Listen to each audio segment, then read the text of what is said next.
Well, good evening and welcome to the Council and Committee meeting of the town of Petawawa, January the 25th, Robbie Burns Day. And as a shipwrecked Scottish guy, I did my duty and recited a Robbie Burns poem before we started this meeting.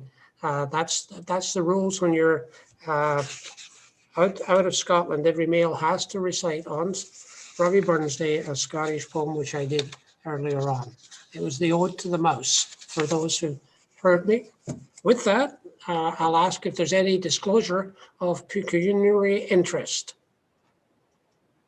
Having seen none, no presentations this evening until we get to the planning situation. I believe Mr. Brian Whitehead wants to speak to us, as I understand it.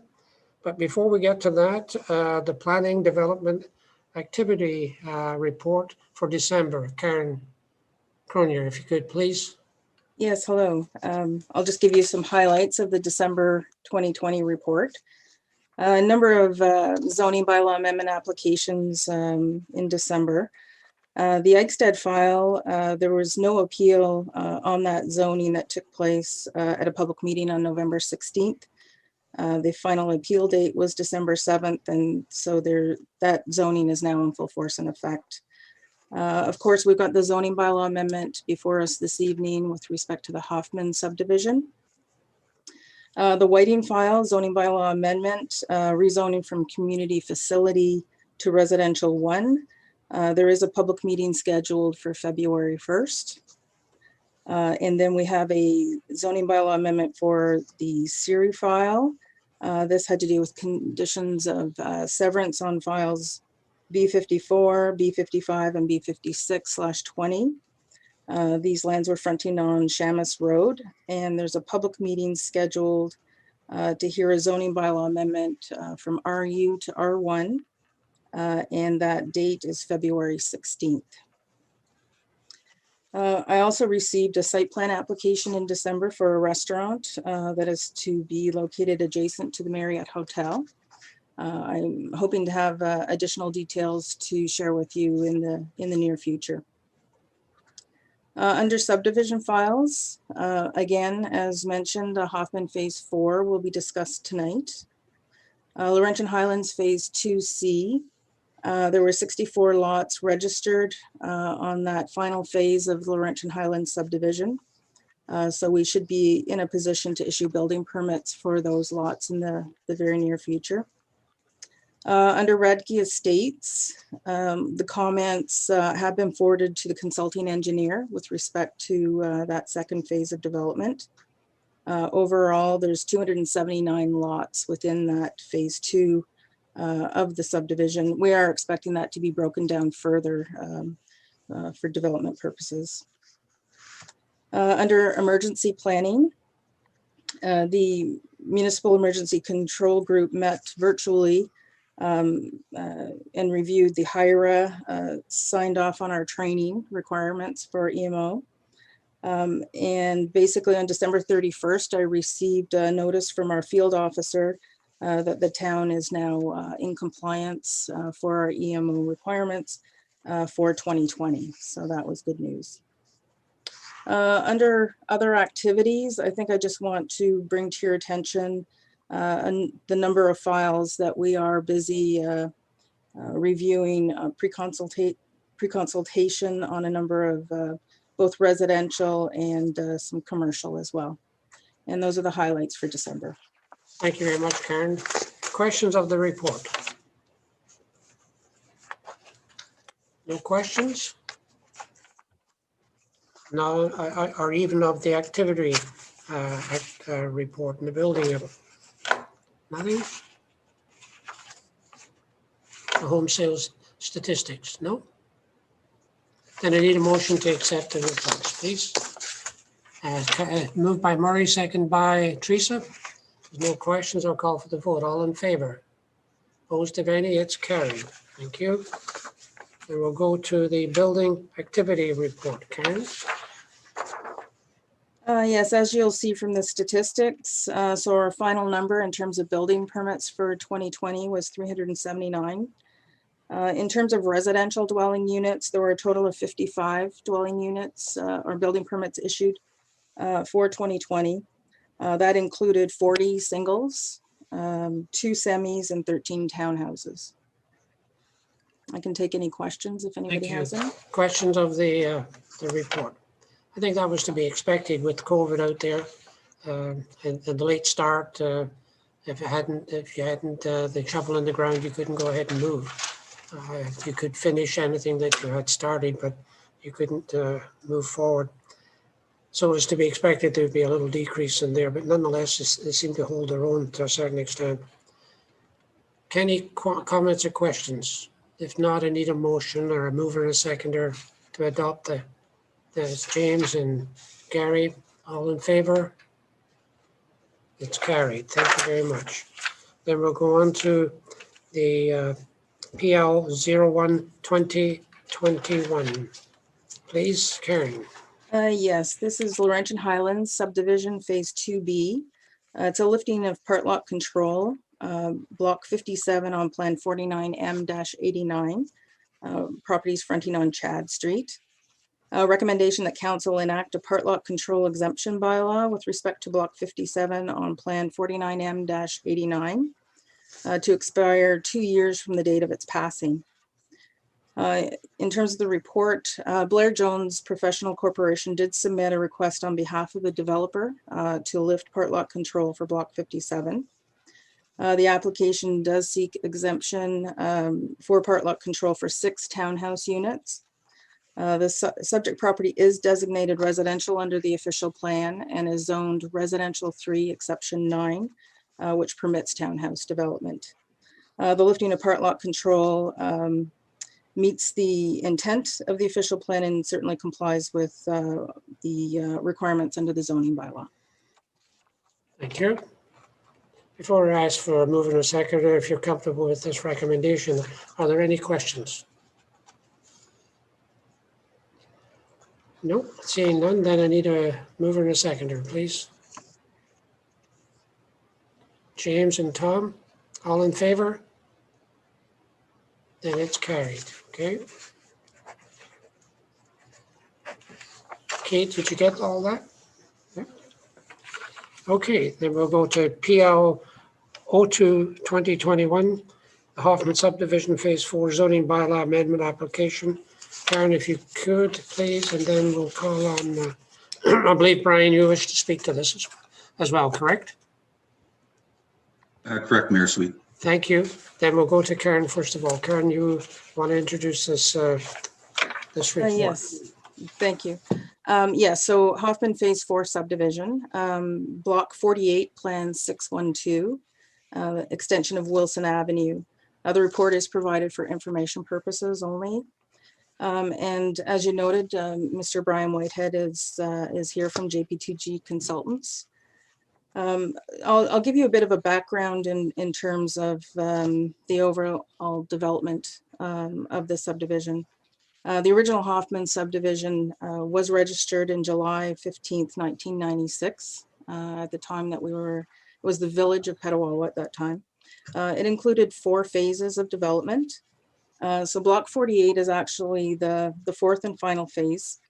The proposal before you has a development proposal for 9 single detached residential lots on 2 parcels of land. Parts 3 and 4 on plan 49R-13075. Parts 1 and 2 are currently owned by the town of Petawawa. One for road development, and the other part 2 is for the parkland dedication that we received as part of that original subdivision agreement.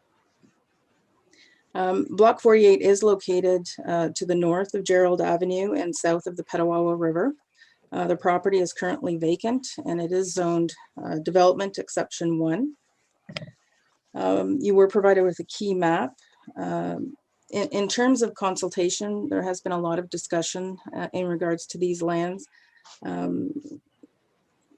Discussion going back April 2014 is really when we started discussing the development. The original subdivision agreement was basically outdated, as I'm sure you can understand. So as part of the process, we have reviewed and prepared an up-to-date subdivision agreement that includes Block 48. There has been much discussion over the past several months. So we do have that final agreement. It's sitting with our solicitor presently and being updated with a number of changes for the engineering schedules, basically in wait for it to come before council. In order to move forward with that new subdivision agreement, there were a couple of conditions that we needed to deal with that had originally sat with the Ministry of Natural Resources when that first subdivision agreement was prepared. At that time, the ministry was involved in reviewing grading and drainage plans. They also had some specifics that they required maintenance and vegetation to be provided on our parkland block. As part of our review process and the number of meetings that we've had, we did meet with Ministry of Natural Resources and Forestry, and they no longer, of course, review grading and drainage plans. So they have basically signed off on that condition. And of course, our official plan sets out the requirements for shoreline development. So they have basically signed off on that condition as well. So in terms of the development proposal, again, what you have before you, 1.73 acres is included in the development lands, 0.7 hectares, 9 single residential lots on 2 separate parcels of land. The proposal does include the extension of Wilson Avenue, and it's to terminate in a cul-de-sac. The road does service an existing residential property at the end of that cul-de-sac. There's a 12-acre residential parcel that currently accesses the property through a right-of-way. A sidewalk will be provided adjacent to the south side of the road extension, and there's to be a parking lot also provided on the parkland block. So anybody who wishes to access the Petawawa River, they can do so. These 9 lots are to be fully serviced, water and sewer, and there are to be street trees provided as well. So in terms of the zoning bylaw amendment, the purpose of the rezoning is to permit those 9 single detached residential lots. The rezoning for Part 3 includes a reduction in the lot frontage from 18 meters to 17 meters. And then the 4 lots that are proposed on Part 4, the rezoning from the development exception 1 zone to an R1E54 is to reduce the minimum separation distance from the extractive industrial reserve zone, reduce that from 150 down to 83 meters. Within your package, there was an aggregate impact assessment that was prepared by Mr. Whitehead that provided a number of mitigating measures to actually justify that reduction. So in terms of next steps, following this presentation and the input from committee, we would be in a position to bring this application before council and schedule a public meeting. We'd like to do that likely early March to mid-March. There are actually a number of encroachments I've noted here on the development lands. From what I understand, the developer has already begun some discussions with the property owners that front on Gerald Avenue. There are several sheds and some fencing that needs to be relocated or removed from the development lands. So that's in the works. Following the appeal period from the zoning bylaw, we would then move to the bylaw associated with the subdivision agreement. The subdivision agreement would then be registered, and of course we'd want to ensure that all the encroachments are off the development lands at that point in time, because we can't create lots if there's non-compliance. And then finally, the part lot control bylaw would be passed by council, approved by the County of Renfrew, and subsequently registered on title, which will actually create the lots. So that's basically an overview of where we're at with this file. Thank you very much, Karen. Are there any questions from council on that explanation that Karen just gave? Oh, James, then Gary, and then we'll go to Brian. James? James? Thank you, Mayor Sweet. Karen, could you review for us the considerations that were given to with respect to the reduction of the lot size from 18 to 17 and the minimum separation distance from 150 to 83? It's my understanding that these minimums are in place to protect the people who ultimately buy these lots at the end of the day, right? The people who will be residing there. And it's the developer which requests that these reductions or minor variances take place. So I think it's important that we really understand what factors are at play here and what considerations actually make these reductions desirable.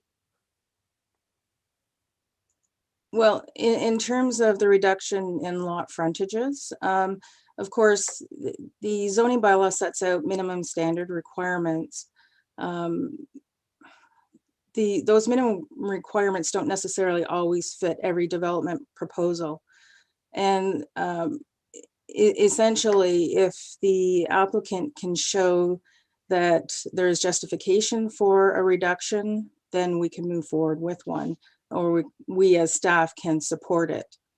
I think what you will find is, in fact, when you look at the frontage, we are reducing from 18 meters down to 17, but in fact, overall, you're probably looking at an even smaller frontage reduction based on when you take the 7.5 meter setback and look at the actual frontage, it's actually closer to 18 than 17, if you will.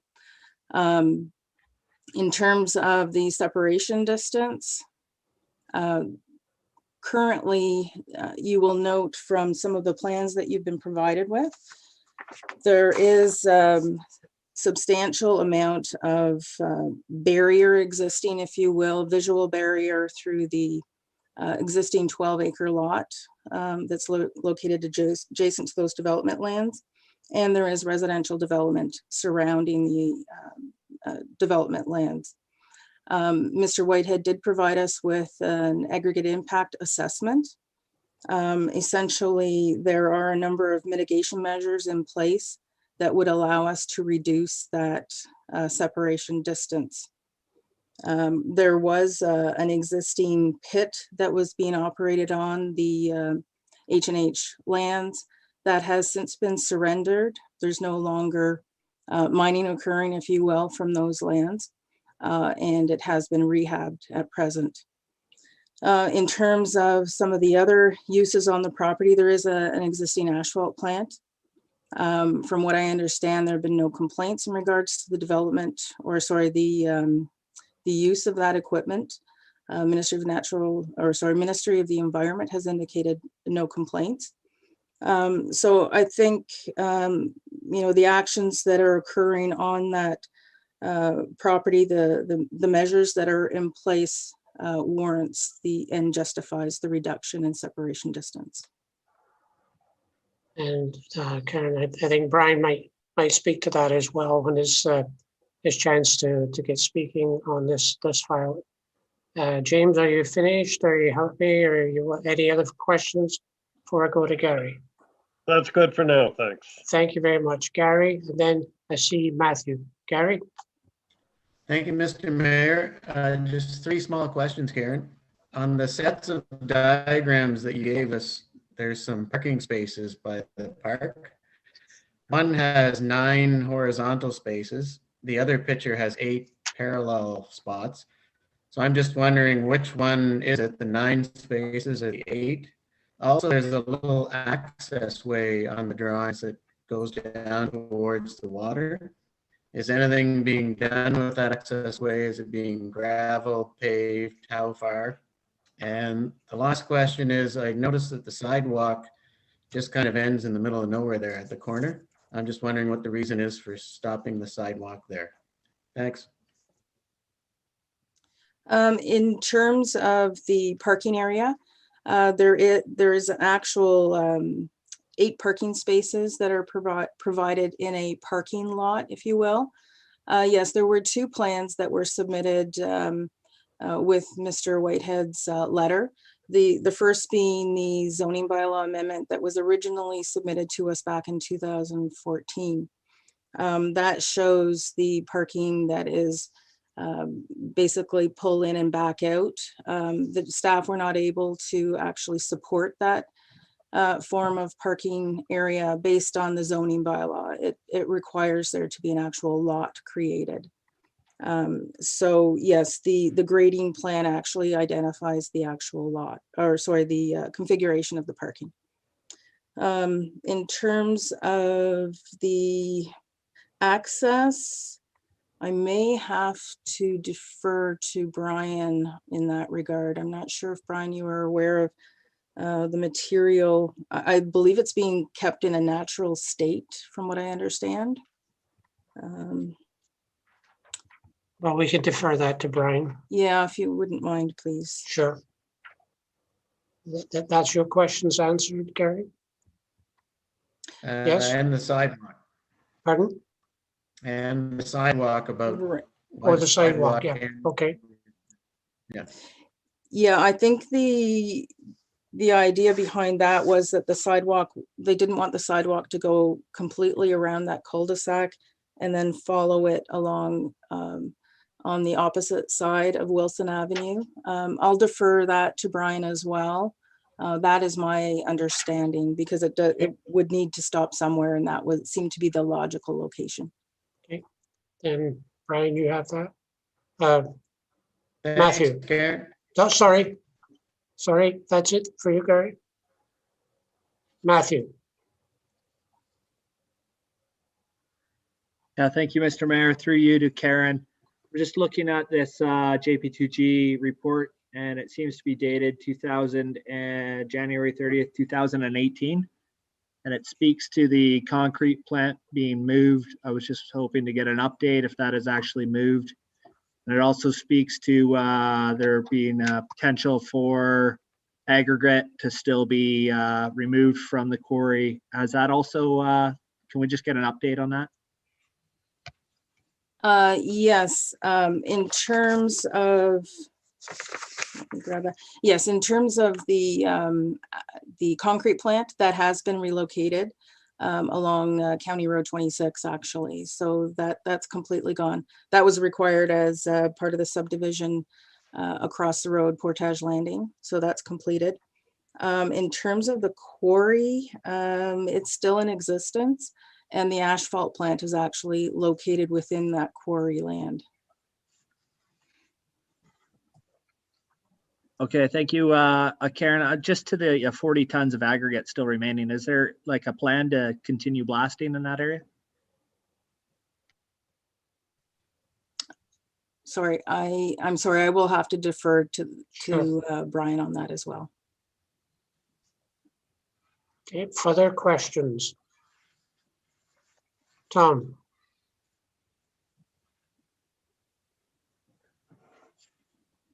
There you go. Aaron, how did the previous portions of that subdivision, I'm talking about Daniel and Gerald Avenues, how did they get permission to get those built within the 150 versus 83 distance from the quarry?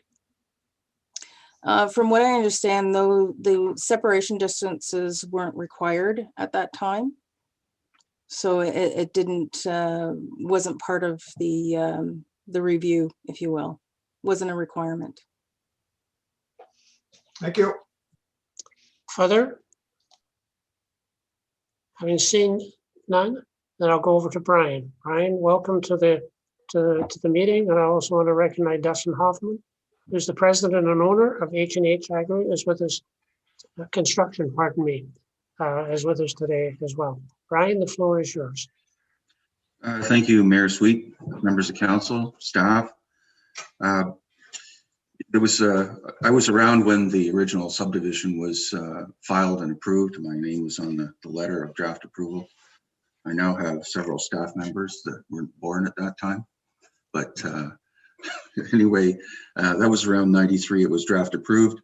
And as was mentioned earlier, it was finally approved in phases starting in, I believe, 96. A lot's happened since then in terms of the planning world. Some of it's come up already. Aggregate impact assessments and endangered species and even archaeology were not as common requirements, and they're pretty much standard now. And those are all tasks that we had to complete as supporting documentation for these 9 lots. There was a scoped environmental impact study or species at risk involving the wood turtle, which affects quite a bit of this part of Petawawa. And in that case, it wasn't required any detailed permitting because this property was formerly part of the H&H aggregate property, and it was formally extracted. So the original habitat was altered, and it was considered to be not necessarily habitat at the time. So we got a letter of advice prior to filing the zoning application in 2014, and then there was a series of studies that were considered necessary afterward, including archaeology and the aggregate impact. And we went through rounds of detailed servicing discussions with staff. But before I get into that, I just want to say that really the purpose of this presentation is to update council, and that's what we're doing now, but also request that council support moving this application forward. And there's an application for zoning bylaw amendment that we'd like to take forward to the public meeting and go through the process. And we feel that we're at a position now where we can defend that. And in terms of the description of the development, this block of land was what was left over after the first 3 phases of development were completed. When the subdivision was originally proposed, there was the Wilson family that owned the 12 acres at the end of the road. And so the village at the time took the road over, or they took the ownership of the road and the ownership of the parkland along the Petawawa River. And originally the village was interested in getting the parkland because of maintaining public access to the water. And I believe there was an initiative to acquire parkland all across the shoreline of the river. And that was just part of it. Then that left 2 remaining blocks, which Karen's described as block 3 and block 4. They're on a reference plan. We're proposing 4 lots on one block and 5 lots on another.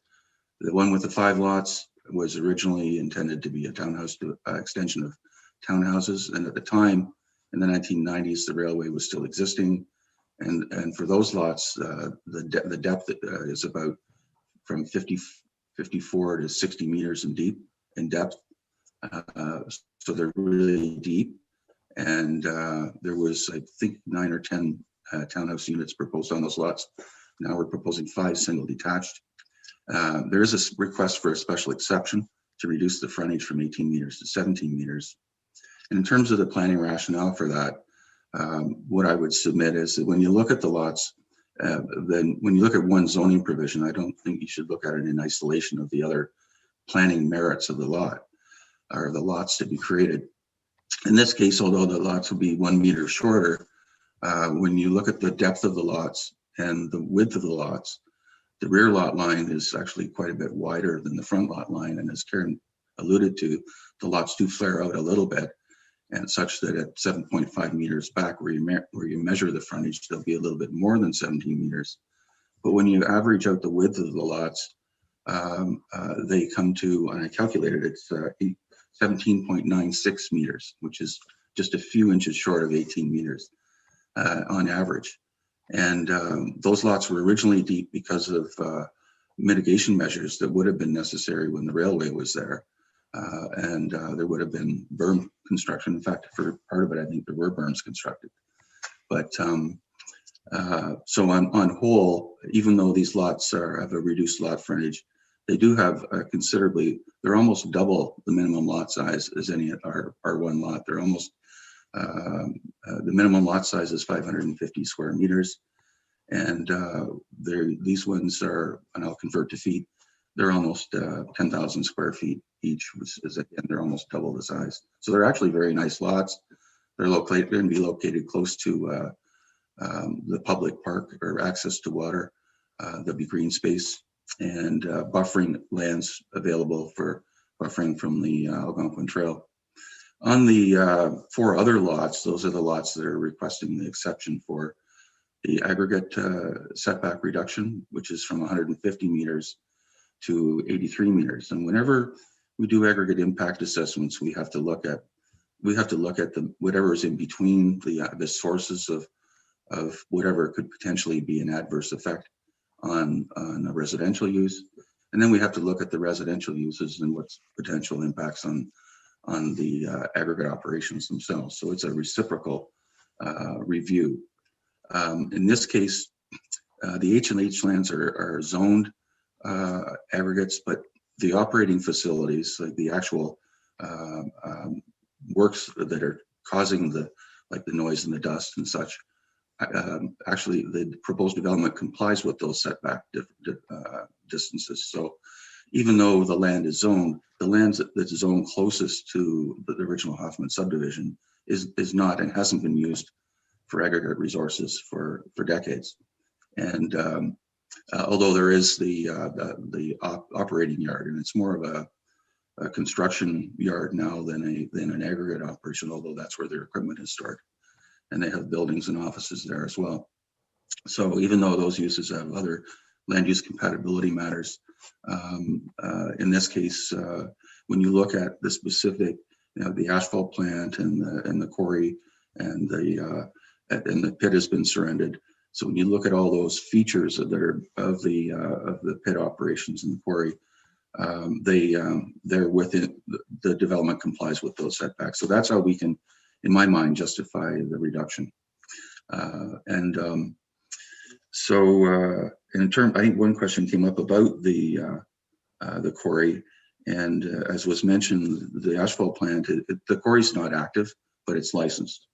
So, and it's 40,000 tons, which isn't a lot. I think it would be 2 years for a V-pit license to move that out of there. So if it ever was to be extracted or the quarry material removed, it would probably occur over a relatively short period of time. I'm not sure whether there's any plans in the short. I don't think that there's any plans in the short term to excavate the material from the quarry, but it is licensed. And perhaps after I'm done, I'll let Dustin speak to that. But I'm kind of sure that it's probably not going to be extracted anytime soon. What else was there?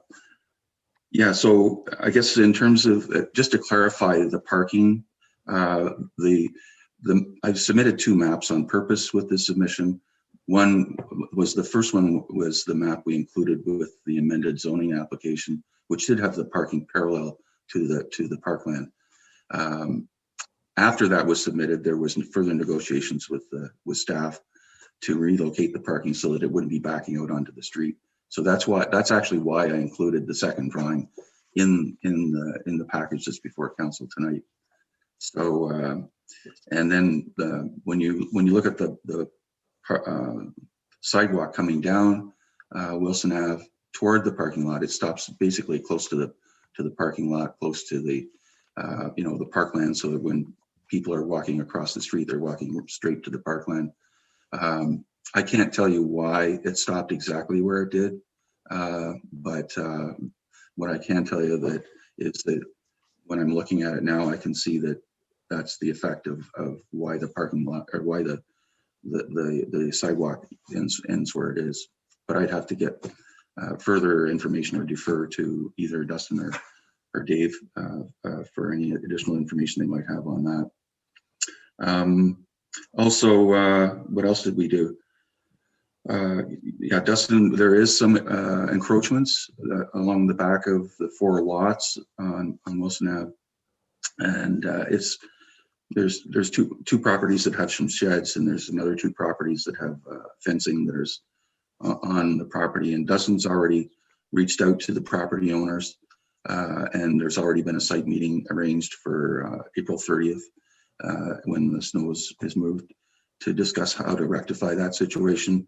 Dustin's committed to making it happen. The property owners have been notified, so if they get a notice in the mail, hopefully they won't be picking up the phone and calling the mayor for an answer on what's going on. But we don't anticipate that that'll happen. We think that they'll be able to come up with a mutual agreeable solution to rectify that situation. Once the zoning is hopefully approved, they'll still have to be the finalization of the subdivision agreement, posting securities, insurance, all that good stuff. And then there will be a bylaw that council would pass, similar to another item that's on the agenda tonight, to lift part lot control to create these lots. And we can do that because the land in question was part of a block and original subdivision plan.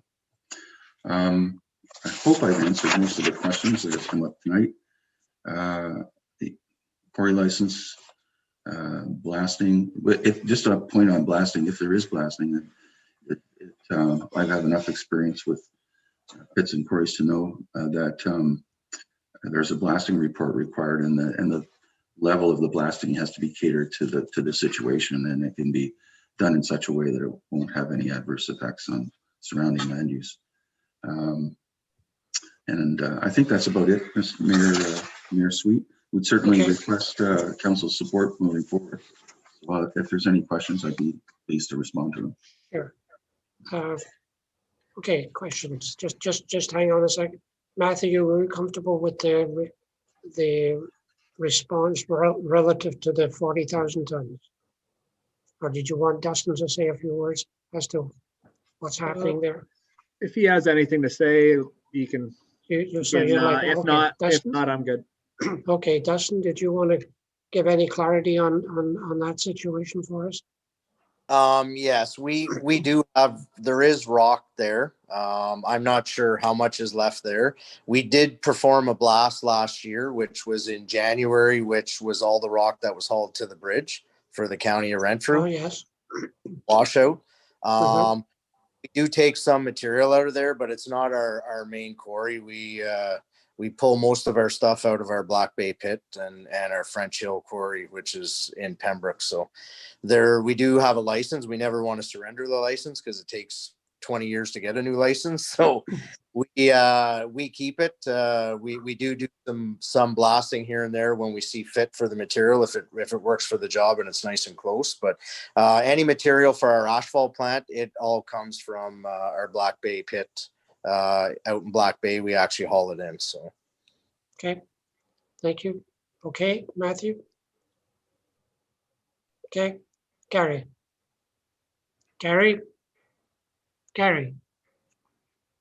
I hear you. Thank you, Okay. Mr. Mayor. Right. I just wanted to ask Brian to comment on the access way beside the parking lot down to the river. Just wondering what's being done with that in terms of natural gravel paved, how far it's extending. Okay, Brian, are you in a position to answer that? Or do you want to go to Dustin?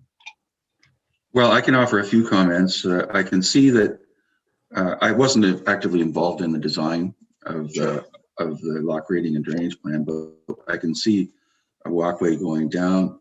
But what I can tell you is that park is, I guess from a wood turtle perspective, is supposed to be maintained substantially in a natural vegetated state. So I'm thinking that it's probably designed that way just because it's of the nature of the park. But Sure. I don't really have an answer Answer. as to why it just ends abruptly like that. Okay, fair enough. Okay, further questions of the presenters? So Karen, what is it you want from Planning Committee this evening?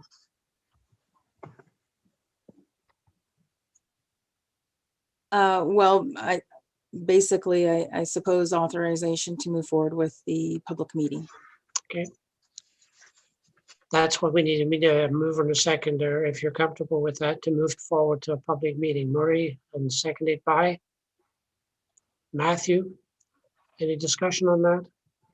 Seeing none, I'll call for the vote. All those in favor? Opposed, if any? It's carried. Thank you very much. Thank you, Brian. Thank you, Dustin, for being here. Thank you, Karen. Okay, we'll go to the next one, which is PL 03 2021. Yes, this is a zoning bylaw amendment application for Kevin Siri and Ashley Party, part of Lot 5, Concession 8, Shamus Road. This report is provided for information purposes only. We do have a public meeting that's scheduled for February 16th. The purpose and effect of the zoning bylaw amendment is to rezone the lands in the consent files that were presented to committee, B54, B55, and B56 /20 from rural to residential 1. Again, this was a condition of the consent applications. I did provide you with the lot area and frontage for the proposed lots, as well as all the background information through the County of Renfrew report, the draft bylaw, as well as Schedule A. And I'm happy to take any questions that council may have. Questions? Seeing none, then we'll receive this as information. Thank you, Karen. Nothing further for the planning group? Okay, then we'll go on to Public Works. Thank you very much, Karen. David. Okay, Public Works. You got a whole bunch of green circles here. Yeah, good evening, Your Worship.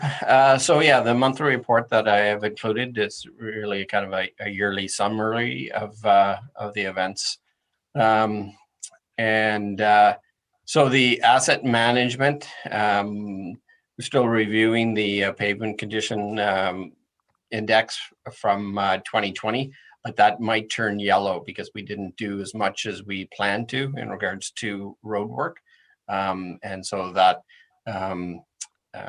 the number of 72 in regards to the performance condition index, or the pavement condition index for the road, might go down below the 72. So that might turn yellow for 2021.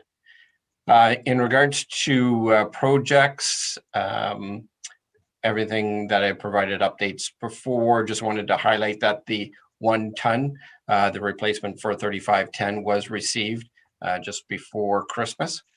So that was nice to have that done this year. Going down to projects to be completed by the County of Renfrew. So the design for the 3 intersections, we had a project meeting this past week, and so we reviewed the 2 roundabouts, one at Paquette and Petawawa Boulevard, Felchibert, and the other one at Dorn, Petawawa Boulevard, and Mones. So we'll be seeing a detailed design, or proposed detailed design, coming from the consultant probably in the next 3 to 4 weeks.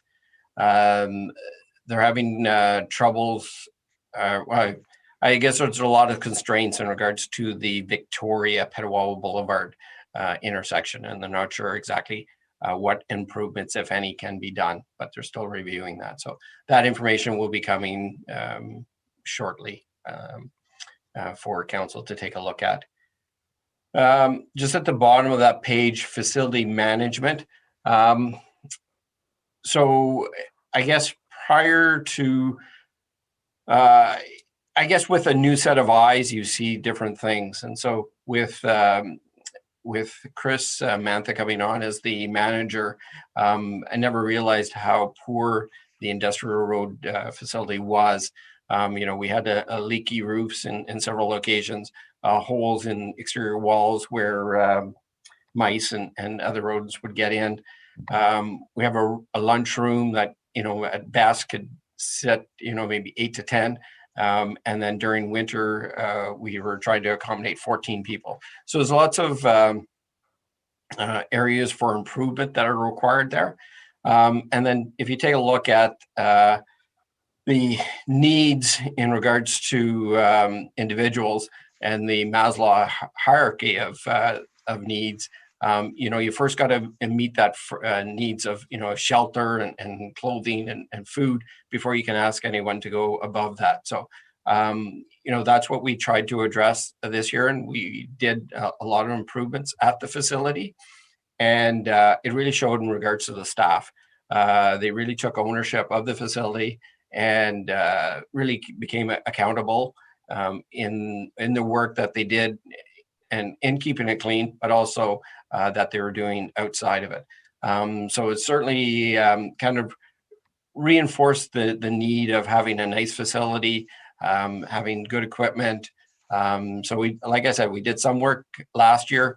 Certainly a lot more to be done in 2021 and future years. Just before you leave that, David, I had the opportunity to go out there and take a look at it. And I've had the opportunity before. They did the improvements.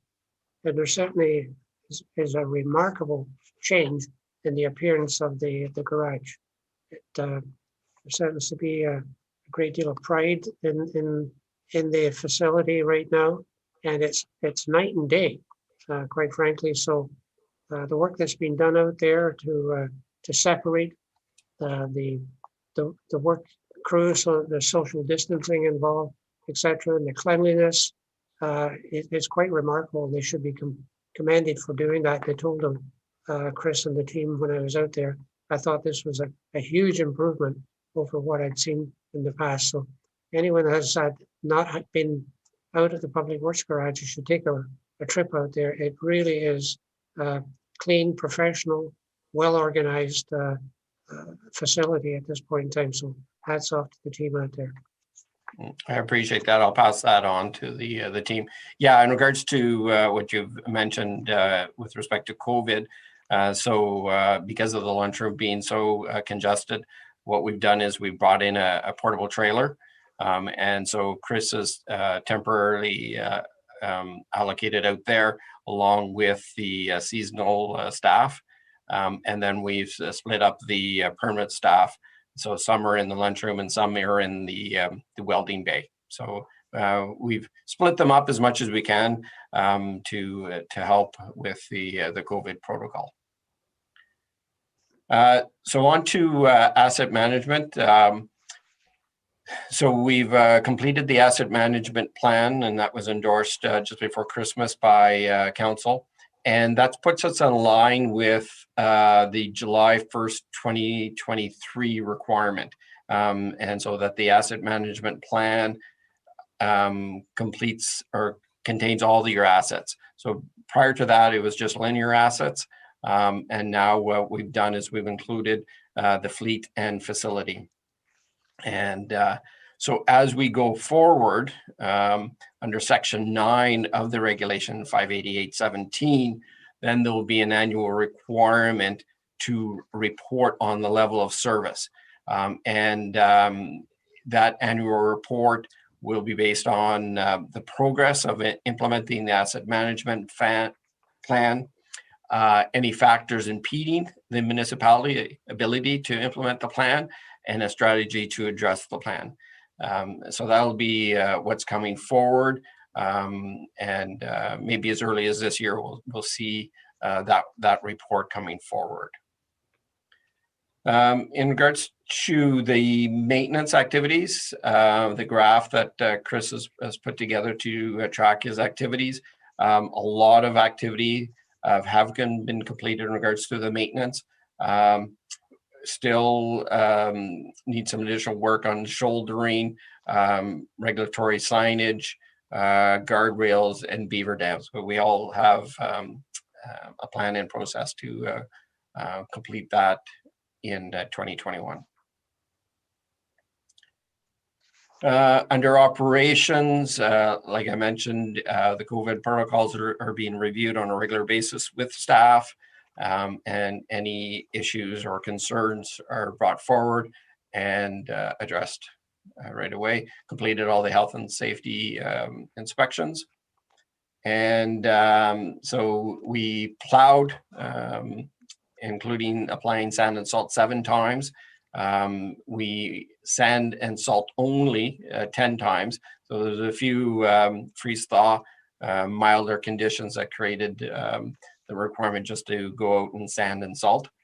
And then for clearing sidewalks and applying sand, that was 12 times. Just on to the water and sanitary report, there was 1 service leak in December. That was on Mary Street. And then I just wanted to highlight the excellent report that we received from the MECP, that's the Ministry of Environment and Climate Protection. And so I'm mistaken that I put 110%. It was 100% rating on the report. There was no non-compliance or regulatory requirements, and there was no recommendations or best practice issues. So it was an excellent report. Aqua is doing a great job for us at the 2 facilities, and it's reflected in the reports that we received from MECP. Just to highlight some of the activities and future activities going on with the Petawawa Net Zero project. So we had the first public meeting on December 16th. And we have a detailed plan coming forward in the second quarter of 2021, either May or June. In regards to the feedstock, a company called Wessex Incorporated has approached Aqua, and they are a local, I guess they collect organic material, and currently they haul it all the way through to Toronto. So they're looking at a local area to get rid of that feedstock. So that's a great opportunity that we're exploring.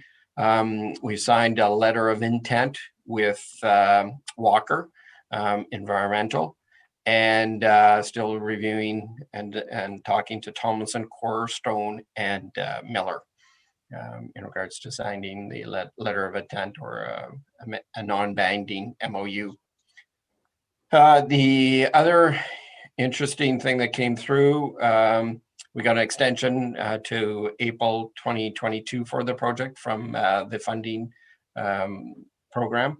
But then also Aqua Operations brought up the opportunity of possibly receiving SEPDASH at the facility. And so that's another area that we're exploring through this project. And then I just highlighted some of the other projects or municipalities, sorry, and projects that are ongoing. And that would all I'd like to highlight in the report if there's any questions. Can I ask a question of the last thing you talked about, and that's with regards to septage. We went through this many, many years ago about septage there, where they were going to put a uniform, have to drain every septic tank every 4 years. We had to upgrade the treatment plant, etc. This septage, is it going into the head of the sewage works, or is it going directly into the digester? The opportunity we're looking at was actually right at the digesters. So Aqua Operations is the one that is looking at, is there a need out there in the local area? And is there a business case to do this? In regards to the project team, Aqua and Energia, it is a minimal impact to the project, and certainly can be accommodated. But we'd be looking at receiving it at the digesters. So this is just for local septage, or is this would be county-wide that you would? The reason I asked that, we ran into some serious trouble with this, and maybe it's been handled before. But septic's got a high ammonia content, as I recall. And if you're going to put it into your digester, you got to decant the digester, and the supernate that comes out goes into the head of the plant. At least that was the problem that put us out of non-compliance with our C of A the last time because of the heavy contact of ammonia. We kind of got around that a little bit by changing the C of A. Are we changing the C of A down at the sewage treatment plant? Because certainly I would think, depending on the volume of septage that they're talking about here, there may be another challenge with regards to the high ammonia content that comes from the septage. Or has this been looked at, or is the C of A being changed to accommodate? I haven't been following this exactly, but that was a major concern that we had last time. In fact, we were charged by MOE for non-compliance to the C of A the last time we even thought about this, simply because of the ammonia content. Yeah, so certainly the ammonia content is one thing that the project team is very well aware of. And as you alluded to, that there is an existing condition in regards to the ammonia content that goes back into the plant. And so, yeah, that's one of the things that we've looked at throughout this project to ensure that we don't introduce and make that issue worse, and what are different ways that we can improve it. So that would be something that we'd have to take a look at in regards to the septage. The C of A at this point, anytime you touch the plant, the C of A will get upgraded. So actually, prior to this project, the C of A will be getting upgraded because we are planning on doing the replacement of the UV system at the back end of the plant. And so that will trigger the change in the C of A. And so talking to the Aqua individuals that are handling it, they went through a similar one in another plant. And a lot of it is just administrative in regards to the new format and making every C of A look the same throughout Ontario. You know, the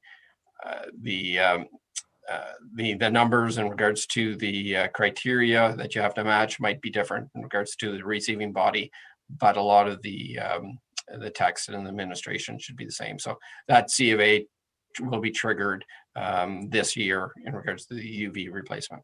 And that would take into consider the possibility of receiving septage. Yeah. Okay. Now, just another one, and then I'll open it up. There would be a charge for receiving septage. Let's say it's, who's a septage hauler? In my day, it was a guy by the name of Harvey Cum.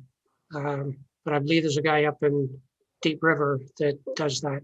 Would we be charging him per load or whatever it would be to dump into our sewage plant? Concern I have with that is the minute you pull the lever, it's yours. Yeah. And if we're doing that for nothing, then I'd be concerned about that.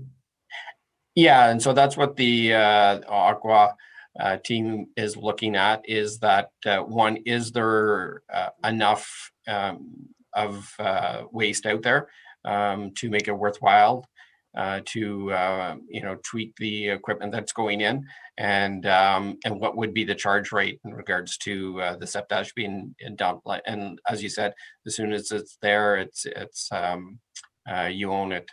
So yeah, that's going to be all part of that business case that will be coming forward in May and June. Because there was a change I'm going to say 10 years ago to take septage, and there's a number of the sewage plants changed their system to accommodate that. We weren't one of them, but there must be other plants in Renfrew County that are currently set up to take septage, and so we would then move to be able to do that, I guess, is what I'm reading here. Is that correct? Yeah, if it would make a business sense. Okay, yeah, okay. If it doesn't make business sense, we won't do it. Sure, okay, fair enough. I'll open the up for questions of the report. Teresa. Thank you, Mr. Mayor. Through you to David. David, just going back over to your 2020 maintenance overview for the year end, and noticing under patching, we're at about 124%. My question is with respect to, are we patching more roads, or are we sort of focusing patching on certain roads that are, let's say, in more of a difficult condition that, you know, seem to continually need those extra boosts of asphalt? And I ask that because, as you know, the area that I walk, Stefan, Carla and whatnot, some of those roads are in pretty rough shape, and I know some other roads in the town are in rough shape. So I'm just trying to get an understanding of, you know, what does the 124% of patching, what does that actually mean? Is it more roads? Is it certain concentrated areas? Just as an understanding, please. Yeah, excellent question, and exactly what you're mentioning in your area. So what we've seen is an increase in the patching that we are doing, and so that's the additional patching that's required. And so the crews are going out more, and they're using more material because of the condition of the roads. So certainly in your area, in regards to the that you're talking about, in regards to Carla, and there's another one on, I want to say Jason, I think, that we think we might be able to do with a patch, or like not a pothole patching, but a resurfacing patch, like a larger patch, to address that. So then we don't have to do the cold patching on a more regular basis. But yeah, that's what we're seeing, is seeing that our patching budget is being hit harder and harder now with the condition of some of the roads. Okay, thank you. Thank you.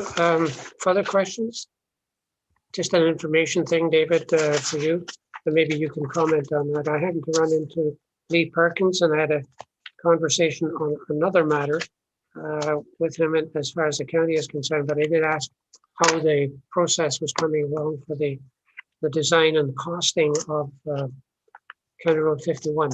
And he is of the opinion that it's going to be 2-3 weeks before we see him. Just so committee knows, the county does have what they call a County Road 51 group that's, and I'm part of that, so I get a bit of a say and listen to what some of the comments are with regards to that. What he did say, and maybe you can comment on this, David, that they have altered and put in new traffic controls in the traffic lights on Petawawa Boulevard, and have been changed to better speed the flow of traffic. It's very difficult at this point in time to see if there is any change, because there doesn't seem to be a lot of action on Petawawa Boulevard into the base. And maybe Matthew, I know you go up there, I think, on a daily basis, but I don't know. And I don't know, there doesn't seem to be a lot of traffic. Maybe people are still stood down, or they're away overseas or whatever. But do you know if they have, in actual fact, changed them to reflect the needs of the traffic flows? Apparently there were old controls in the signal lights. Do you know anything about it? The street lights? Yeah, like, so in regards to the traffic lights, yeah, that's strictly a county function, so we don't get involved in it. And so I'm not sure if they've done the controller upgrades, but if that's what Lee says, then I would imagine. So there's nothing being mentioned to you with regards to the AECOM situation or anything like that? You mentioned Victoria Street and Petawawa Boulevard as being a difficult situation. I thought that might have come up, that they've done some things in there to make the traffic flow better, but that was never discussed with you. No, the discussions with AECOM is strictly on the redesign of and the costing. The traffic circles. Yeah. Then I'll try and find out just exactly what's happened there. Okay. Yeah. Fair enough. Thank you. Further questions or any questions on the report? If you want to make this all green in 2021, I'll give you a magic marker and we can make that work. Donald Trump can do it, I can. Anyway. Anyway, no further questions on this. I need a mover and a seconder to accept the report, please. Teresa and Marie. No questions, I'll call for the vote. All in favor? And it's carried. Thank you very much. So, where are we now? And anywhere, I haven't lost the agenda. Oh, there it is. Oh.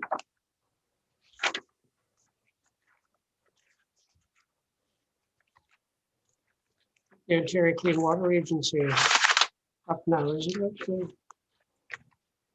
David? No, it'd be the winter control policy. Okay, I'm trying to find my agenda. Go ahead, I'll find it. You go ahead. So back in October of 2017, the town passed a bylaw to adopt the minimum maintenance standards, and that was very similar to a lot of municipalities at the time, and that was considered best practice. Going forward, and as we've come into unfortunately a couple of situations where we've had to contact our insurer, Frank Cowan, in regards to potential lawsuits. There's been a recommendation, and is now seen as a best practice, that municipalities adopt a policy specific to their municipality. And so it's really lays out how you are going to do winter maintenance. As you can see in our example that we have here, our proposed policy, it lays out the routes that will be completed. It talks about when we'll use sand and salt, and so there's a lot of stuff that is not too prescriptive, because all the prescription is laid out in the minimum maintenance standards, but basically tells how an individual municipality will go about completing winter maintenance. So we've been working on this for a year or so now, and OGRA had a template, and so we've reviewed that template, and also took a look at a couple other municipalities that were deemed to be best practices. And so that's what's in front of you right now. We also did take the additional step, because that's the first thing that Frank Cowan will ask for, is if there is a potential litigation, is our policy. So I thought it more prudent to be proactive and have them review it first to get their comments. And so all their comments have been identified. So both the road specialist and the risk management department reviewed the document. So if there's any questions, I'd be more than happy to answer them, or if you wanted to walk through the document. I'll ask members of the committee, any questions? I think it's pretty comprehensive, David. I think it's well put together. Any questions? Do you want to go through it, or you're comfortable with what you have in front of you? I don't see anybody. Yes? No? Okay. If you're comfortable with this, I need a motion to accept the winter control policy. Gary, you want to ask a question, or you're moving it? You're moving it? I'm moving it, yeah. Thank you. Moving it, and I need a seconder, please. Teresa. Thank you, Teresa. So it's moved by Gary, seconded by Teresa. There's no discussion, I don't believe. Then I'll call for the vote. All in favor? Opposed, if any? It is carried. Thank you. And we'll go to the next item, which is the cross section for Portage Road. Yeah. So Portage Road was one of the projects that we had on the books last year, and because of the budget, it got postponed and back on the budget for 2021. In the meantime, We've had, time to take a look at the design, refine it, and a few other things that have come up in regards to Vision Zero, and taking in consideration the active transportation, and just a thought process that there are more opportunities when a road is improved for higher speeds, and so how can we design in better speed control, basically, versus having a wide open asphalt pavement area for that. Not only like I don't want to say encourage speeding, but actually makes it a little bit more comfortable to drive at a speed a little higher than what's posted. So what I've attached here, you can go to the first attachment, and so the option number 2 is the one that we were looking for a majority part of the road. And so that would be a typical cross section that you see that would have a concrete sidewalk both sides. Along Portage Road, there are spots where we'd only have sidewalk on one side because there's no residential. But it'd be sidewalk on both sides. There'd be a certain size of a paved or grass boulevard, something similar to what you'd see along Civic Center Road. And then you'd have a mountable curb. And then you'd, for active transportation, you'd have a 1 meter bike lane. You'd have the wider 3.5 meter travel lanes.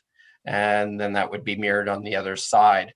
And so that would be a typical cross section. That's the one that we were looking at completing for Portage Road.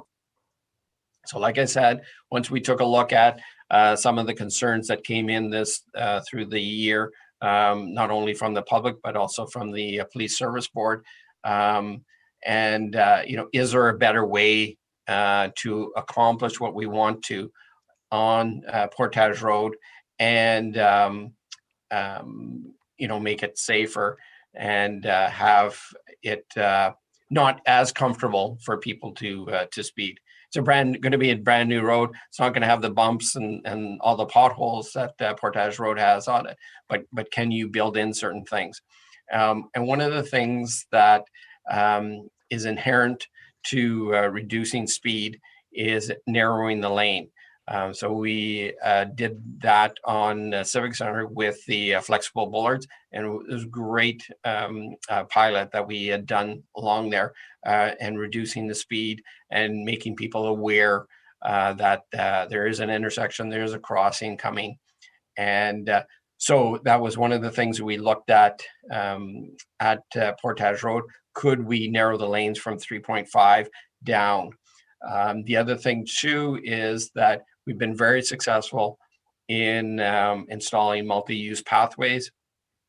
The residents, the public, enjoy the opportunity that they have in regards to say riding a bike along there. They feel safe, and also what about a raised, instead of the mountable curb, but a barrier curb? And so in section or the second and third attachments, you'll see different cross sections along different parts of Portage Road. So the first part is you've got a sidewalk going to be on the lack of a better term, the H&H side or the north side of the road. And so that would be in around the Wilson Road area that there would be a sidewalk. You'd have the barrier curb, and then you'd have the 3.25 meter lanes, so a little bit narrower. And then here's what the big change is that you've got now a 4 meter multi-use pathway, and that's asphalt. So 1 meter of that would be like a patterned asphalt, similar to what you'd see in front of Tim Hortons.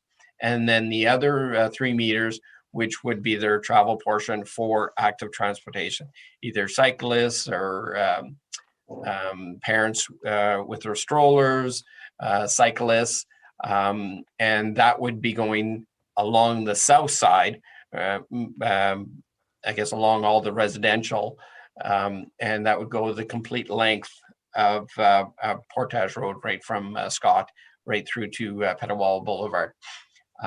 So some benefits with this lane configuration or cross section. You go from 3.5 to 3.25, so you're narrowing, so automatically it's going to reduce the speed because the individual will feel a little bit more cramped. It's still a lot of room for a vehicle to drive, but it's a little narrower than the 3.5. You got the barrier curbs, so that provides that additional layer of safety for anyone that's walking on the sidewalks or the multi-use pathway. And then you've got the multi-use pathway that's going to connect down to Petawawa Boulevard, but also connect to the Algonquin Trail and also to the paved portion of the Algonquin Trail. And that will allow you to go north-south. So it's a really good opportunity to move the public from the residential in Portage Landing and Hilda and Lisa Crescent down to say the Algonquin Trail or the paved portion, and then they can move along there. So I think that's all I wanted to kind of highlight. Oh, and the other thing too is with this new design that we're looking at a reduced cost of around $70,000. So it's always nice to not only have a better design in our opinion, but also to save money that's not going to cost us anything more. So open up to any questions that your worship or council Thank you, might have. David. Okay, comments or concerns or questions? James. Thank you, Mayor Sweet. I like it. It looks really good. And certainly the research has shown that any kind of narrowing of the roadway will definitely have a negative impact on the speeding, as in reducing the speeds. And it's often, like in this case, it would actually be a real narrowing of the traveled portion of the road. But in effect, it even just the illusion that something is narrower will have an effect of reducing the speed of the traffic. Like if you put trees along the side of a road instead of having an open space on the side of the road, it looks narrower and people will drive slower. And I think this is a great idea. Okay, thank you, James. Further? Teresa? Thank you, Mr. Mayor. Just a comment in regards to the pathway of travel for pedestrians or cyclists. It's a busy road. It's got a lot more housing development and whatnot, and I just think it's safer overall. So I think it's a win for certainly people on bikes, people, as David said, who are pushing their children in strollers and whatnot, and certainly keeps it a lot more of a safe area. So thank you. Thank you. I see Gary and then Tom. Thank you, Mr. Mayor. Yeah, I echo the sentiments of the other councilors there. It's definitely a safety issue on that road. There's a lot of trucks going to the gravel pit and other stuff like that. There's just one thing that concerns me, Dave. If we do the option 3, there's only a bike lane on one side of the road. So we're going to force people, if they want to ride a bike on that road, they're going to have to cross it to get to that bike lane all the time.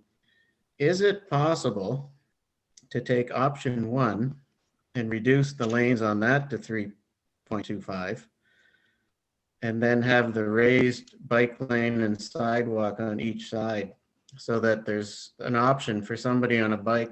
They don't have to cross the road to get to the bike lane. There's a bike lane on both sides.